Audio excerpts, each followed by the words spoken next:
can I please welcome Valerie Evans from 5 Seasons VC. Hello. Everyone's giving a clap.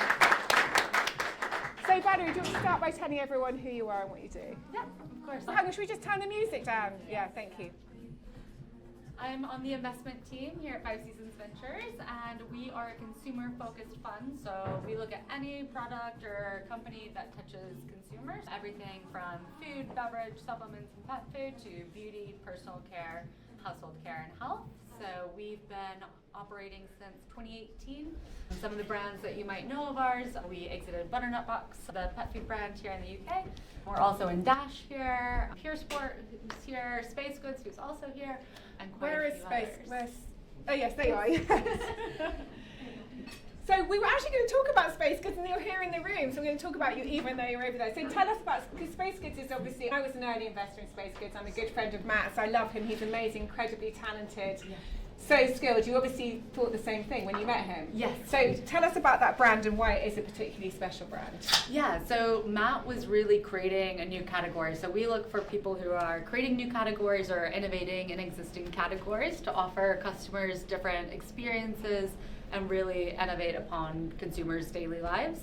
And that's exactly what Matt was doing in Space Goods. For those who aren't familiar with it, it's a functional beverage brand that started with mushroom adaptogenic coffee to basically give you energy without the detractions in your sleep or focus. And so we invested in Space Goods because we saw these trends emerging, and Matt was able to capitalize on them early on. And the traction that he was able to generate on a monthly basis very much reflected the fact that these products were resonating with consumers, and he was meeting a customer need that had not been satisfied yet. And what do you see the particular skills as being with Matt and within the wider Space Goods team? Yeah, I am.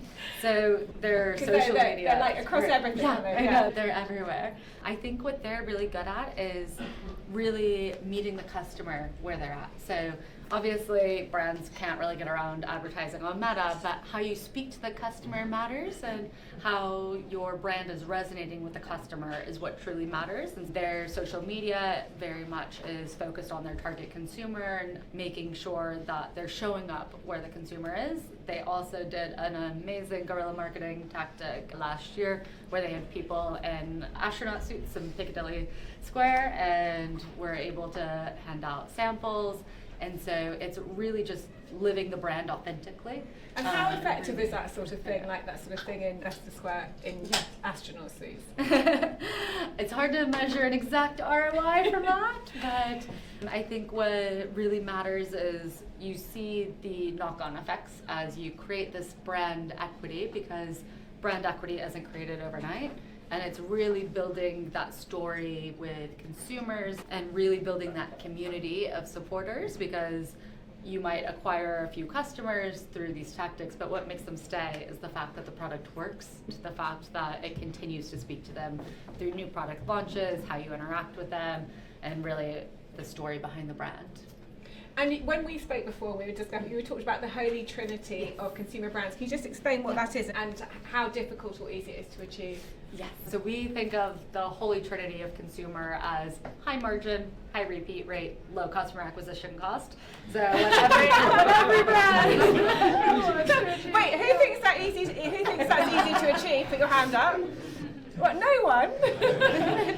The Holy Trinity, because it deceives everyone. It's the Holy Grail. Yes, exactly. But we think about it more of on a relative basis. So, of course, a frozen food brand is not going to be able to have the same margin as a supplement brand, and the repeat rate is going to be different for a toothpaste versus a coffee brand. It's all relative, but what we think of that as is how these KPIs come together really shows the health of a business, because essentially what we're saying is, do your customers purchase enough products frequently enough, rate that's sustainable to cover your marketing cost and your customer acquisition cost. And so you'll see brands that unfortunately they hit a ceiling in growth because one of these three levers are missing, and ultimately you just can't keep growing as a business if you're not able to cover the cost of acquiring your customers and how frequently they purchase products, what the margin is to cover those purchases, and then thinking through how long a customer sticks with you. And we had a really interesting chat when we were first talking, because obviously everyone knows I was an early investor in space goods, and Valerie talked about avoiding self-referencing, whereas for me, I was so self-referencing. I was like, space goods, I know Matt's great, Matt's really talented, space goods, it looks amazing, so therefore, if anyone can do it, he can, so I'm going to align with Matt. And you have the exact opposite approach. Yes. So no one follow my advice, okay? No, it does matter. But it's very easy to be seduced by really attractive branding, and maybe it doesn't necessarily translate into traction. But on the flip side, sometimes a brand just doesn't resonate with you as a consumer. Yeah. But it makes a lot of sense from the investing perspective, and so we try to take a step back of, okay, even if we're not the target consumer for this, who is, how big is that market, and what could they be? So, for example, the most recent acquisition in consumer space that's making headlines this week is Touchland, the company that started off as a hand sanitizer brand. They've transitioned more into a home care brand based on fragrances.